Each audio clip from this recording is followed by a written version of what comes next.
Welcome to the Salmon Runs YouTube. Enjoy the video. You start by verifying power sources. Use a Samsung-approved 25W or equivalent charger and the original USB-C cable. Once done, inspect the phone port and cable for lint, bent pins, or frays. Clean gently with a toothpick and compressed air. Then you enable fast charging in settings. Battery, more battery settings, toggle fast charging.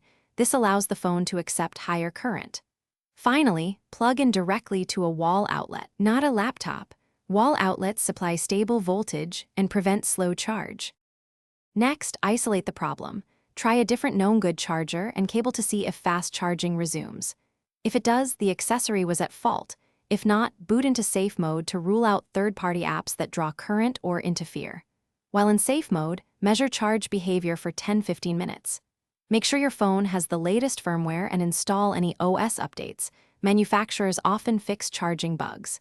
After updates, reboot and test again, because cache system faults can persist until restart.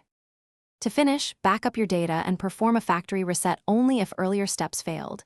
This clears deep software issues that block fast charging. If fast charging still won't engage, swap the charger and cable first, then consider battery replacement. Degraded batteries can refuse high current charging. Use a USB power meter to confirm voltage and current. You should see higher M when fast charging.